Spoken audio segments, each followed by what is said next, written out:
ఎల్సీహెచ్ఎఫ్ diet సంబంధించినటువంటి అనుభవాలు share చేసుకోవడానికి ఈ హెల్తీ లైఫ్ స్టైల్ మన జీవితంలో ఆచరించేటప్పుడు వచ్చినటువంటి అవరోధాలు అనండి లేదా సమస్యలు అనండి వాటిని ఎట్లా అధిగమించాలి, ఈ డైట్లో ఎలా కొనసాగాలి, లైఫ్ స్టైల్ డిసీజెస్ జీవనశైలి వ్యాధుల నుంచి ఏ రకంగా మనం రక్షించుకోవాలి, ఇలా ఒక చర్చా కార్యక్రమం ఇష్టాగోష్ఠి.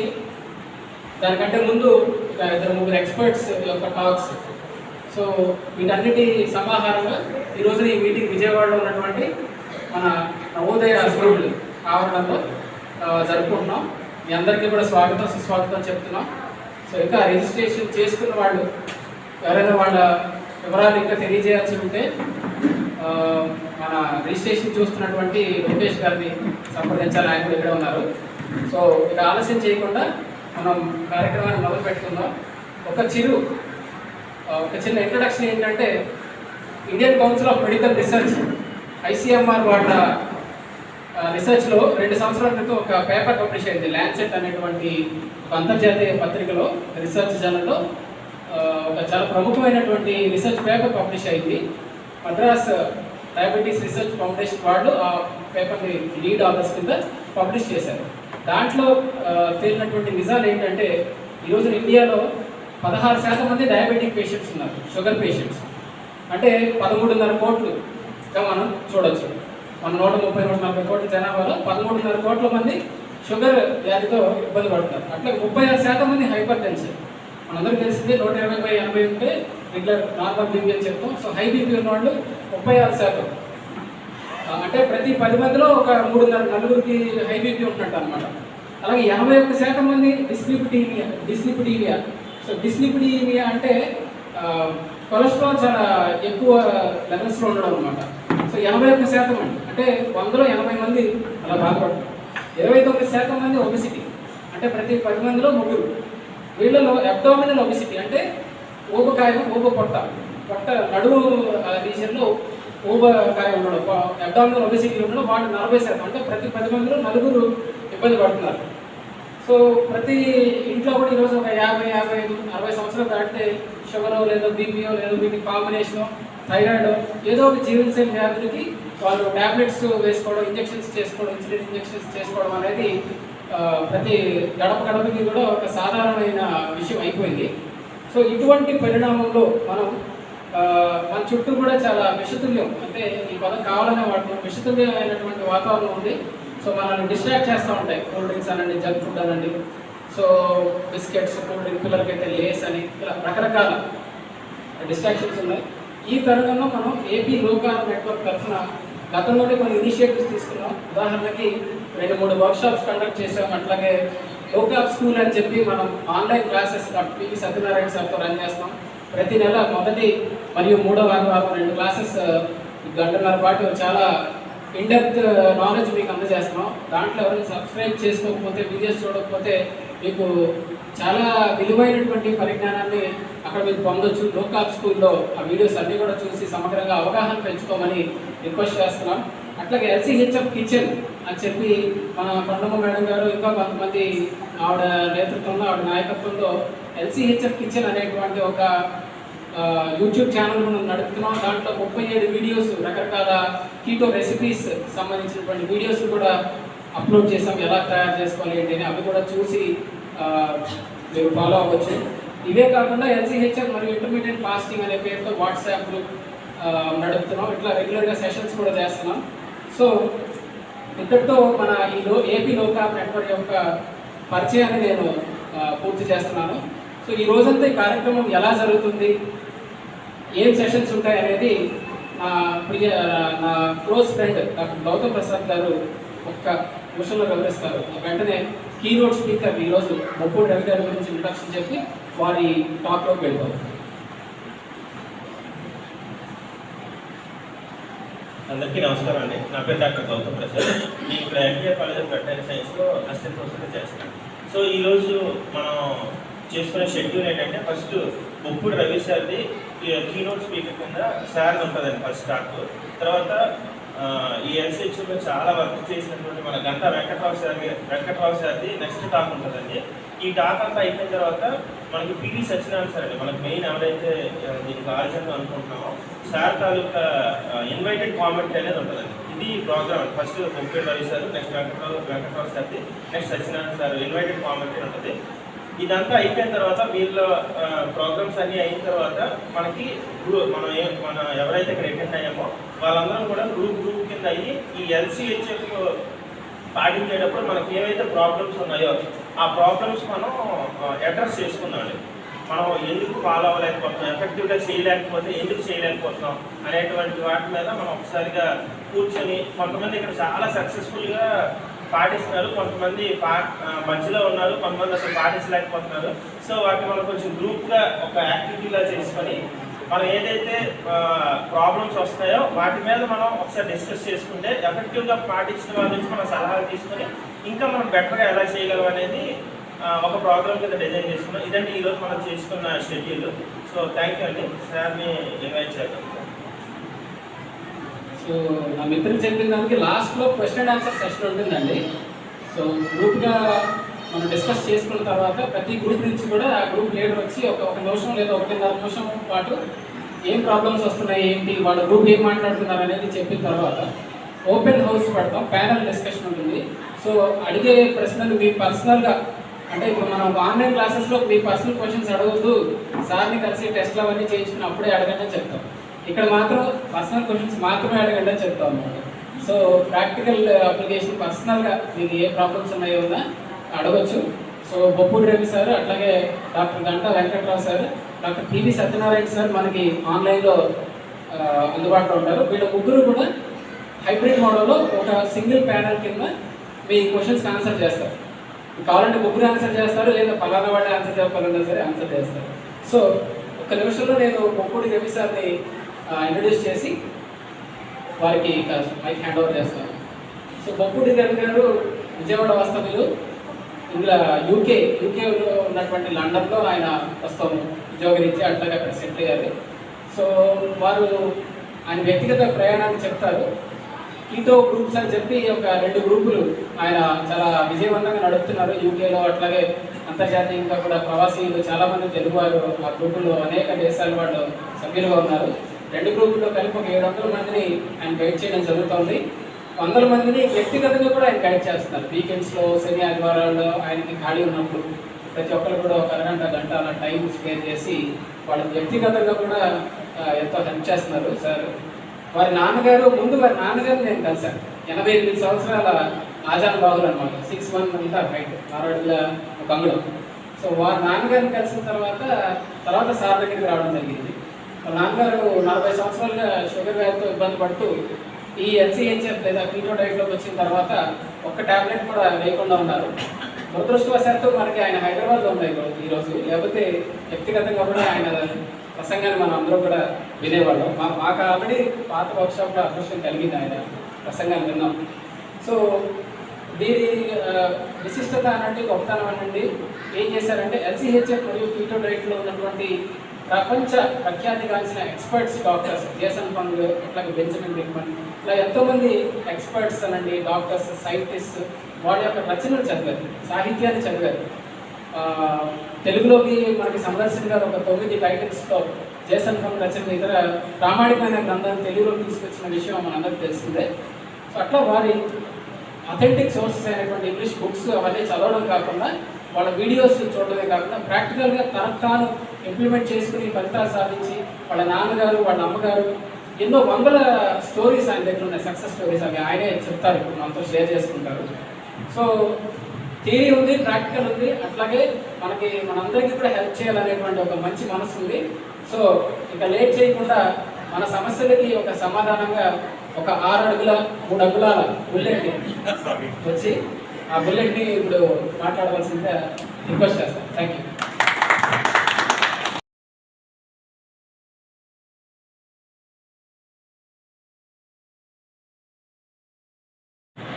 Thank you. అందరికీ నమస్కారం అండి. నా పేరు రవి, నేను లండన్లో ఉంటాను. లండన్ దగ్గరలో ఉంటాను. నేను సెలవు మా మేనల్లుడి పెళ్లి కోసం వచ్చాను అనమాట. ఈయన చిన్న మీటింగ్ పెట్టుకుందాం అంటే సరే అన్నారు. చాలామంది ఉన్నారు. నేను ఇంత పెద్ద గ్రూప్లో ఎప్పుడు చెప్పలేదు. ఎక్కువగా నా డిస్కషన్స్ అన్నీ 1-to-1 ఉంటాయి. LCHF గ్రూప్లో నేను జాయిన్ అయ్యి ఒక 3 months అయి ఉంటుంది. దాంట్లో ఏమైనా క్వశ్చన్స్ అడిగితే ఆన్సర్ చేస్తూ ఉంటాను, అందుకని నన్ను ఆయన రిక్వెస్ట్ చేశారు. నేను 2018 జనవరి 3rd of January మొదలుపెట్టాను. నేను ఆ టైంలో నేను 130 kgs ఉండేవాడిని. అంటే నేను ఒక 6 నెలల నుంచి నేను అసలు వెయిట్ చూసుకోవడం మానేశాను అనమాట. ఇంతకుముందు కూడా వేరే డైట్లు చేసేవాడిని, కానీ దానికి కీటోకి LCHFకి ఏంటి డిఫరెన్స్ అనేది కూడా మనం చూద్దాము. ఇంతకుముందు నేను చేసిన దాదాపు ఒక 5-6 సంవత్సరాలు నేను డైట్లు చేశాను, వేరియస్ డైట్స్ అనమాట. ఎప్పుడైనా తగ్గినా కానీ మళ్ళీ ఒక నెల 2 నెలలు వెనక్కి వచ్చేస్తుంది అనమాట. ఇంకా ఒక 1 or 2 monthsలో మళ్ళీ వెనక్కి వచ్చేసేది అనమాట వాళ్ళు. అది ఎందుకు వచ్చింది అనేది ఇప్పుడు నాకు అర్థమవుతుంది అనమాట. అప్పుడు అర్థమయ్యేది కాదు. ఇప్పుడు నేను 2018 నుంచి దాదాపు ఒక 40 kgs తగ్గి నాకు కావాల్సిన వెయిట్ నేను మెయింటైన్ చేయగలుగుతున్నాను. ఒకసారి కొంచెం పెరుగుతున్నాను, కొంచెం తగ్గుతున్నాను, కానీ నాకు కావాల్సిన వెయిట్ నేను మెయింటైన్ చేయగలుగుతున్నాను.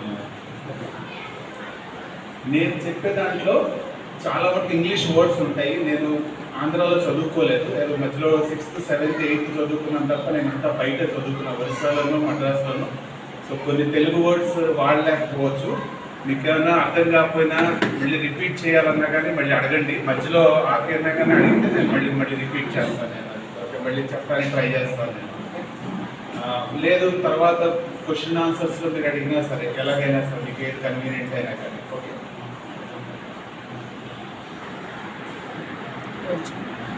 నేను వృత్తిపరంగా నేను ఐటీ ఇండస్ట్రీలో ఉన్నానండి. నేను ఒరాకిల్ డేటాబేసెస్ మీద పనిచేస్తున్నాను. నేను 2001లో నేను యూకేకి వెళ్ళాను. అక్కడికి వెళ్ళినప్పుడు నేను over weight, I was not, అంటే నేను ఎక్కువ ఒబిసిగా లేను. బట్ అక్కడికి వెళ్ళిన 2004, 5, 6 ఆ ప్రాంతాల్లో నేను బాగా ఒళ్ళు రావటం మొదలుపెట్టింది అనమాట. అండ్ 2018 కల్లా నేను 130 kgsకి వెళ్ళాను అనమాట. సరే, నాకు దాదాపు వారానికి 8 గంటలు ఎక్సర్సైజ్ చేసేవాడిని. ఏది సైక్లింగ్ కానీ జిమ్లోనే, మోస్ట్లీ అక్కడ చలి ప్రదేశం కాబట్టి జిమ్లోనే వాకింగ్ కానీ లేకపోతే రన్నింగ్ కానీ సైక్లింగ్ కానీ చేసేవాడిని. ఎందుకంటే వారానికి 8 గంటలు ఎక్సర్సైజ్ చేసేవాడిని అనమాట, సాటర్డే అని సండే అని. దాని తర్వాత ఒక 2015, 16, 17 ఆ ప్రాంతాల్లో అన్నం కూడా మానేశాను నేను. మానేసి రోజుకి 800-900 క్యాలరీస్ తినేవాడిని అంతే. అంతకంటే ఎక్కువ కూడా తినేవాడిని కాదు. నా హైట్కి వెయిట్కి దాదాపు 3000 క్యాలరీస్ కావాలి జనరల్గా అయితే. ఆ రోజుల్లో నేను ఓన్లీ 800, 700, 800 క్యాలరీస్ తినేవాడిని. అయినా కానీ నేను లావ్ అయ్యేవాడిని అనమాట. ఎందుకంటే జిమ్కి వెళ్ళి ఒక గంటన్నర సేపు చేసి వెనక్కి వచ్చి ఓట్స్ తినేవాడిని. పోరేజ్ అంటారు కదా, స్టీల్ కట్ ఓట్స్ అవి తినేవాడిని. దాంతోపాటు హనీ మంచిదని చెప్పి మనకు అందరికీ చెప్తారు. సో హనీ వేసుకుని ఒక అరటిపండు కానీ, సగం అరటిపండు కానీ, ఫుల్ అరటిపండు కానీ వేసుకుని తినేవాడిని. తిన్న తర్వాత ఏమయ్యేది, అరౌండ్ 12 ప్రాంతాల్లో మళ్ళీ ఆకలేసేది. సో మళ్ళీ తినేవాళ్ళం. మళ్ళీ 2 గంటలకి మళ్ళీ ఆకలేసేది, మళ్ళీ తినేవాళ్ళం. అంటే మనకి డాక్టర్లు ఏం చెప్తారంటే, డాక్టర్లు న్యూట్రిషనిస్ట్ ఏం చెప్తారంటే రోజుకి 5-6 సార్లు తినమంటారు. అలాగే నేను ఇలా తప్పకుండా, ఒకటి నాకు ఫుడ్ ఇష్టము, 2 ఆకలి వేస్తూ ఉండేది. ఎప్పుడు కాన్స్టెంట్గా మనకి పని చేస్తున్నా కానీ ఇంకా ఫుడ్ తినాలి అనిపించేది అనమాట. సో అందరూ తింటూ ఉండేవాడిని. అన్నం మానేసినా కానీ, స్వీట్లు మానేసినా కానీ, నేను నాన్ వెజ్ కూడా మానేశాను ఒక టైంలో అనమాట. ఇంకా లావుగా అయిపోతున్నాను. సరే, నేను మా డాక్టర్ దగ్గరికి వెళ్ళాను. జీపీ అని అంటారు అక్కడ, జనరల్ ప్రాక్టీషనర్. సో వెళ్ళి వాళ్ళకి నేను సంవత్సరం పాటు నేను చేసిన ఎక్సర్సైజ్ ఒక ప్రింట్అవుట్ తీసుకుని క్యాలెండర్లో, అది ప్లస్ నేను తినే క్యాలరీస్ ట్రాక్ చేశాను. ఒక 40 days ట్రాక్ చేశాను అనమాట. 800 క్యాలరీస్ కంటే ఎక్కువ తినట్లేదు. నేను ఎందుకు లావ్ అయ్యానంటే ఆయన ఏం చెప్పలేకపోయారు అనమాట. చెప్పి కంటిన్యూ చేయండి, ఎప్పుడోసారి తగ్గుతారు అన్నారు. సో దాని తర్వాత నేను ఇంటికి వచ్చి గూగుల్లో కొట్టడం మొదలుపెట్టాను అనమాట. ఎలాగ అసలు బరువు నాకైనా జెనెటికల్గా ప్రాబ్లం ఉందా, లేకపోతే నాకు ఎందుకు బరువు తగ్గట్లేదు, ఇంత తక్కువ తింటున్నా కానీ, సరే బెరియాట్రిక్ సర్జరీ చేయించుకుందామా, యూకేలో చేయించుకుందామా, ఇండియాలో చేయించుకుందామా అని ఎక్కడికో మొదలుపెట్టాను అనమాట. ఆ వెతుకుతున్నప్పుడు ఒక ఫోరంలో ఎవరో ఒకరిని మెన్షన్ చేశాడు అనమాట, బెరియాట్రిక్ సర్జరీ అంత మంచిది కాదు, ఒకవేళ మీరు చేయించుకున్నా కానీ మీకు ఆ ఒళ్ళు వెనక్కి వచ్చేస్తుంది ఒక 2-3 సంవత్సరాల్లో. సో అది వేస్ట్. దాని బదులు జేసన్ ఫంగ్ అనే ఒక డాక్టర్ ఉన్నాడు, తన వీడియోస్ చూడండి అని పెట్టిందనమాట. సరే ఎవరి జేసన్ ఫంగ్ చూద్దామని చెప్పి అది కాపీ చేసి నేను యూట్యూబ్లోకి వెళ్తే నాకు ఒక వీడియో దొరికింది, ఒక 30 minutes వీడియో దొరికింది అనమాట.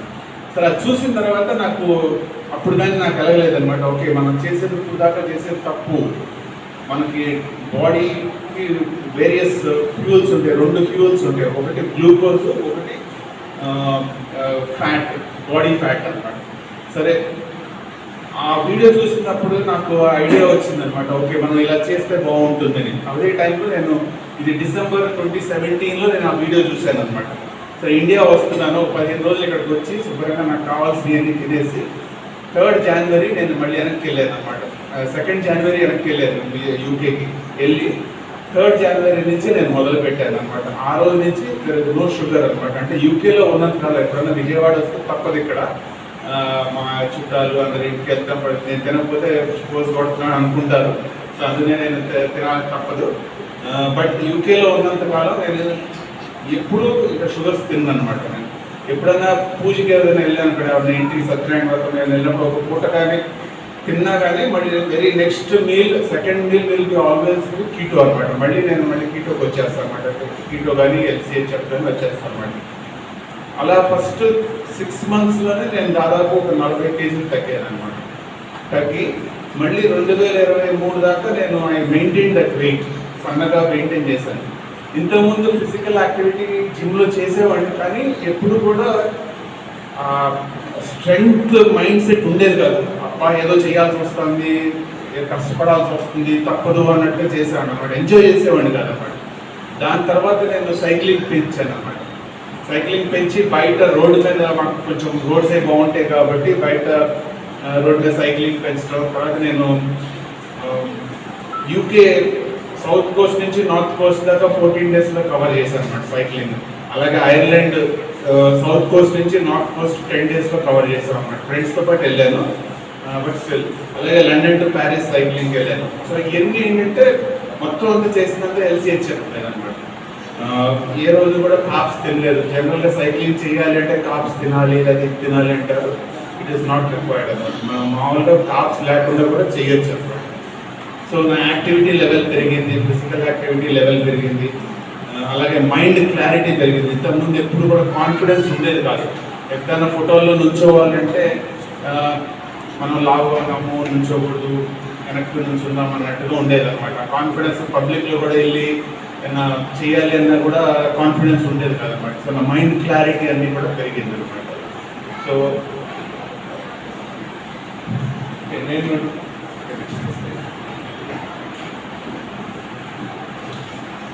సో నా షర్ట్ సైజ్ ఆ రోజుల్లో 3X లార్జ్ సైజ్ వాడేవాడిని. 46 inches ట్రౌజర్ వాడేవాడిని అనమాట. నాకు యాక్చువల్గా దొరికేవి కాదు. నేను యూకేలో ఉన్నా కానీ అక్కడ చాలామంది లావాళ్ళు ఉంటారు, అయినా కానీ నాకు దొరికే కాదు. అంటే నా హైట్ కూడా కదా. సో నేను ఇక్కడికి వచ్చి కుట్టించుకుని వెళ్ళేవాడిని అనమాట. సెలవులకు వచ్చినప్పుడు కుట్టించుకుని వెళ్ళేవాడిని. అయితే నాకు ఇంతకుముందు నాకు చాలా ప్రాబ్లమ్స్ ఉండేవి అనమాట. ఒకటి నీ ప్రాబ్లం ఒకటి ఉండేది. నేను చెప్పాను కదా ఎక్సర్సైజ్ చేసేవాడిని అని. బరువు తగ్గడం కోసం అని చెప్పి ఎక్సర్సైజ్ చేయడం పెంచడం వలన నాకు నీ ఎఫెక్ట్ అయ్యింది అనమాట. కాట్లేజ్ దెబ్బతిని నీ ప్రాబ్లమ్ నేను నడిచేటప్పుడు నొప్పి పెట్టేది అనమాట. అలాగే బ్యాక్ పెయిన్ ఉండేది. నేను దాదాపు 16-17 hours ఒకసారి పని చేయాల్సి వచ్చేది. సో అంతసేపు కుర్చీలో కూర్చుంటే నాకు బ్యాక్ పెయిన్ వచ్చేది. గంటకి లేచి కింద పడుకునేవాడిని ఫ్లోర్ మీద. ఎందుకంటే అంత నొప్పి ఉండేది అనమాట. బ్రూఫిన్స్ వేసుకునేవాడిని, పెయిన్ కిల్లర్స్ వేసుకునేవాడిని, బట్ స్టిల్ చాలా నొప్పి ఉండేది అనమాట. ఎసిడిటీ ఒకటి ఉండేది. ఒక్కోసారి నేను తిన్న ఫుడ్ నాకు నోట్లో వెనక్కి వచ్చేసేది అనమాట. విపరీతమైన గ్యాస్, బ్లోటింగ్, తర్వాత ఇంకా చాలా అరగపోవటం, ఇలాంటి చాలా వరకు ఫుడ్ ఎలర్జీ ఉండేది. నాకు మిల్క్ ఎలర్జీ ఉండేది. అంటే నేను ఎప్పుడన్నా చీజ్ అలాంటివి తిన్నాను, బట్ పిజ్జా గొంతు వాసిపోయేది నాకు లోపల. మొత్తం బ్రీతింగ్ ప్రాబ్లం అయ్యేది అన్నమాట. అలాగే ప్లస్ అలాగే నాకు స్లైట్గా ఆస్థమాటిక్ సిమ్టమ్స్ ఉన్నాయి. ఆస్థమాటిక్ కాదు, డయాగ్నోస్ ఆస్థమాటిక్ కాదు, బట్ ఇప్పుడు ఫస్ట్ ఫ్లోర్ ఎక్కాను అనుకోండి, అలాగా ఇది వచ్చేది బ్రీతింగ్. అది కూడా ఎందుకు వచ్చిందో కూడా నేను చెప్తాను మళ్ళీ తర్వాత. మనం విసరల్ ఫ్యాక్ట్ గురించి మాట్లాడుకున్నప్పుడు మనం అది కవర్ చేస్తాం అనమాట. ఈ ఈ సమస్యలన్నీ ఫస్ట్ 2 monthsలోనే వెళ్ళిపోయినాయి అన్నమాట. ఫస్ట్ 1.5-2 monthsలో నాకు కంప్లీట్గా మొత్తం ఈ ప్రాబ్లమ్స్, నా డీ ప్రాబ్లమ్స్ అన్నీ అయిపోయాయి. సో ఇది నా యూకే ఎంట్రన్స్ సైక్లింగ్కి వెళ్ళే ముందు నా ఫోటో అనమాట. ఎందుకంటే తర్వాత కూడా తగ్గాను కొంచెం, బట్ దిస్ ఇస్ ఫుల్ ఇదన్నమాట. ఇది కూడా 2018 అరౌండ్ జూన్ ఆ ప్రాంతాల్లో. ఈ రెండు అక్టోబర్ 2017. దీని తర్వాత ఒక 2 నెలల తర్వాత నేను చేశాను అనమాట, డైట్ మొదలు పెట్టాను అనమాట. ఈ టైంలో నేను 125 అలా ఉండేవాడిని. దాని తర్వాత ఇంకా చూసుకోవడానికి భయం వేసి చూసేవాడిని కాదనమాట, వెయిట్ చూసుకోవడానికి. అయితే అశోక్ గారు చెప్పినట్టు మా నాన్నగారికి కూడా బాగా పొట్టది ఉండేది. ఈ ఫోటో తీసిన రోజున ఈ 83 అనమాట. ఇది తర్వాత ఒక 6 నెలల తర్వాత తీసిన ఫోటో, 4 నెలల తర్వాత తీసిన ఫోటో, విజయవాడ వచ్చేసిన తర్వాత తీసేవాడు. తను మా మేనకోళ్ళు, తను కూడా డైట్ చేసి కొంచెం తగ్గింది. తన కేసు కూడా నేను వస్తాను. దానికి పీకాస్ ప్రాబ్లం ఉండేది, పాలిసిస్టిక్ ఓవేరియన్ సిండ్రోమ్ ప్రాబ్లం ఉండేది. అది ఇప్పుడు తనకి లేదన్నమాట. మా నాన్నగారి గురించి మనం వెళ్ళిపోయే కేస్ స్టడీ, అలాగే మా మదర్ గురించి కూడా. మా మదర్ ఫొటోస్ లేవు, బట్ విల్ డిస్కస్ మా మదర్ కేసు కూడా నేను కొంచెం ఎక్స్ప్లెయిన్ చేస్తాను. మా నాన్నగారికి ఓవర్ వెయిట్ ఒకటి 20 kgs 25 kgs ఓవర్ వెయిట్ ఉండేవాళ్ళు. ప్లస్ ఆల్మోస్ట్ 35 years మెట్ఫార్మిన్ లాంటి మెడిసిన్స్ వాడారు డయాబెటిక్. సో నాకు చిన్నప్పటి నుంచి నాకు బాగా గుర్తిందంటే, మా నాన్నగారు రైస్ చిన్న బౌల్లో పెట్టుకునేవాళ్ళు, 2 కప్పులు, కూరలు ఎక్కువ తినేవాళ్ళు, banker. So he was always busy. క్యాంపులకు వెళ్ళేవాళ్ళు, బయట తినేవాళ్ళు. ఇంట్లో ఉన్నప్పుడు రైస్ చాలా కొంచెము, పెరుగు, రసము ఇలాంటి వెజిటేరియన్. మా నాన్నగారు ఆల్మోస్ట్ 45-50 years క్రితము కంప్లీట్గా భక్తి మూలంగా మా పేరెంట్స్ ఇద్దరు మానేశారు. నాన్ వెజ్ ఎగ్ కూడా ఉండేవాళ్ళం కాదనమాట ఇంట్లో. మా పిల్లలు మేము నలుగురు, నేను బయటికి వెళ్ళి తినేవాళ్ళం, దానికి ఓకేనే, బట్ ఇంట్లో ఉండొద్దు అనేవాళ్ళు అనమాట. భక్తి మూలాన్ని మానేశారు. So they were strict vegetarians అనమాట. ఆకుకూరలు అన్నీ తినేవాళ్ళు. ఈ డయాబెటిక్ కంట్రోల్ అనేది అసలు లేదు ఎప్పుడు కూడా. ఆయనకి ఎప్పుడు ఏదో అప్ అయ్యేది, డౌన్ అయ్యేది అంటారన్నమాట. సరే, ఆయనకి ఈ 83 ఏజ్లో ఇక్కడ మాకు తెలిసిన సర్జన్ ఒక ఆయన ఉండేవాడు, బలరామకృష్ణ గారు అని ఉండేవాడు. ఆయన మా చుట్టం అవుతారు. ఆయన దగ్గరికి వెళ్తేప్పుడు 2 knees రీప్లేస్ చేయాలని చెప్పారనమాట, సెకండ్ ఒపీనియన్ కింద. సో నేను అప్పటికి నా డైట్ నేను జనవరి 2018లో స్టార్ట్ చేశాను. 6 months అయింది. సో మా నాన్నగారికి ఫోన్ చేసినప్పుడు చెప్పారు, ఇలాగా మాట్లాడాను డాక్టర్తో, 2 డాక్టర్స్తో, 2 knees రిపేర్ చేయాలన్నారు, అదే రీప్లేస్ చేయాలన్నారు అని చెప్పారనమాట.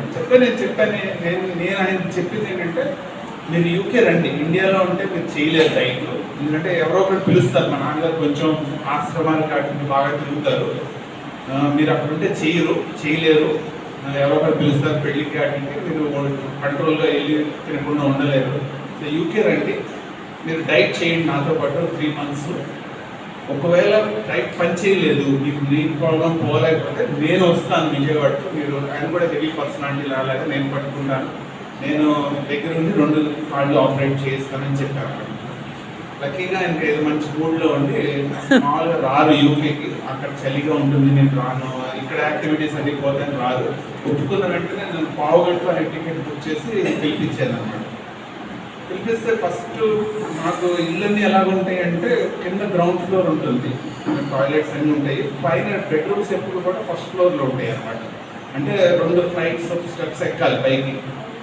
సో ఫస్ట్ వారం రోజులు ఆయన పైకి ఎక్కాలి అంటే ఆయన పెద్ద సమస్య అయిపోయేది అనమాట. పొద్దున దిగేవాడు స్నానం చేసి, మళ్ళీ పైకి వెళ్ళాలి అంటే మళ్ళీ రాత్రికి వెళ్ళేవాడు. సోఫాలో పడుకునేవాళ్ళు తప్ప అక్కడికి వెళ్ళేవాళ్ళు కాదు, ఎందుకంటే నొప్పి, మోకాళ్ళ నొప్పులు అనమాట. అలాంటిది డైట్ స్టార్ట్ చేసిన 15 రోజుల్లో ఆయనకి మోకాళ్ళ నొప్పి తగ్గిపోయింది అనమాట. ఆ రోజు నుంచి ఈ రోజు దాకా మళ్ళీ ఆ 2 ఆపరేషన్లు చేయాలని. ఇప్పుడు కూడా ఆయన ఇప్పుడు ఇలాంటి మెట్లు 1 or 2 floors పట్టుకోకుండా ఎక్కగలరు. ఇప్పుడు కరెంట్గా ఆయన 88 అనమాట. ఈరోజు హైదరాబాద్ వెళ్ళారు, ఒక్కడే వెళ్ళారు, నిన్న వెళ్ళారు, రేపు వస్తారు. ఎలాగ యాక్చువల్గా ఈరోజు వస్తానని అనుకున్నారు, బట్ ఈరోజు కుదరలేదు అనమాట. సో ఆయనకి 2 కాళ్ళ ఆపరేషన్ చేయకుండా, నడువు నొప్పి లేకుండా ఆల్మోస్ట్ 20 kgs తగ్గారు. 100% LCHF చేయట్లేదు, కొంత డీవియేషన్ ఉంది. మనం దాని గురించి మాట్లాడుకుందాం మళ్ళీ.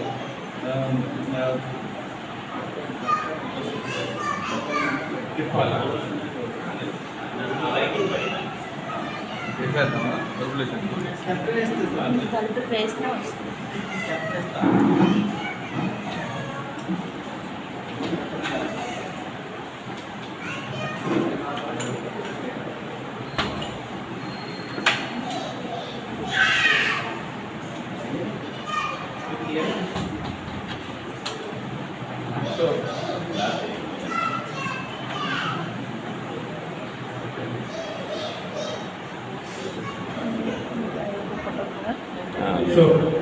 సో అది మా నాన్నగారి గురించి బ్యాక్గ్రౌండ్. అది మా మదర్కి వచ్చేసరికి స్లైట్లీ డిఫరెంట్ కేసు. మా మదర్కి అరౌండ్ 12 సంవత్సరాల క్రితం ఆవిడకి బైపాస్ సర్జరీ జరిగింది. బాగా హై బ్లడ్ ప్రెషర్ ఉండేది, హార్ట్ ప్రాబ్లమ్స్ ఉండేవి. అలాగే 8 సంవత్సరాల నుంచి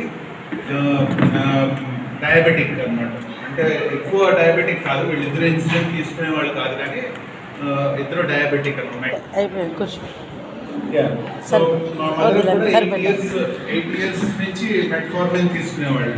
ఆవిడ కూడా డయాబెటిక్ అన్నమాట. సో ఇద్దరు కలిపి డైట్ చేశారు. మా మదర్ ఎక్కువ వెయిట్ తగ్గలేదు, యాక్చువల్లీ చూస్తే 8 kgs తగ్గారు, కానీ షేప్ బాగా తేడా వచ్చింది అనమాట. ఏదైతే ఎక్సెస్ ఫ్యాట్ ఏదైతే ఉందో అదంతా కంప్లీట్గా పోయింది. మేము LCHF స్టార్ట్ చేసిన 3వ రోజునే మా మదర్కి నార్మల్సీకి వచ్చేసింది, బ్లడ్ షుగర్ లెవెలింగ్ అనమాట. ఇంట్లో టెస్ట్ చేస్తే 3rd డే ఇట్సెల్ఫ్ మాకు 120 కంటే తక్కువ ఉండింది అనమాట. సో ఇంకా ఆ రోజు నుంచి ఆపేసాం. మా నాన్నగారికి ఒక 15 రోజులు పట్టింది, ఎందుకంటే ఆయన 35 ఏళ్ళ నుంచి వాడుతున్నారు కాబట్టి మెట్ఫార్మిన్ ఇంకా చాలు ఆపేయచ్చు అనే స్టేజ్ రావడానికి కొంచెం టైం పట్టింది అనమాట. మా మదర్కి అయితే 3rd డే 3వ రోజు పొద్దున్నే మేము టెస్ట్ చేసినప్పుడు 6ంటికి ఆవిడ రీడింగ్ వచ్చి నార్మల్సీ వచ్చింది కాబట్టి ఆపేసాం. అయితే మా మదర్కి ఆ రోజు నుంచి మా ఇద్దరు పేరెంట్స్ ఆ రోజు నుంచి ఈ రోజు దాకా LCHF చేస్తూనే ఉన్నారు. ఆగస్టు 2018 నుంచి మొన్నటి దాకా చేస్తారు, ఇప్పుడు కూడా చేస్తూనే ఉన్నారు. అయితే మా మదర్కి అరౌండ్ 3 సంవత్సరాల క్రితము స్లైట్గా పార్కిన్సన్ సింటమ్స్ రావడం మొదలుపెట్టాయి అన్నమాట. అంటే ఒకటి చెయ్యి ఊగటము, తర్వాత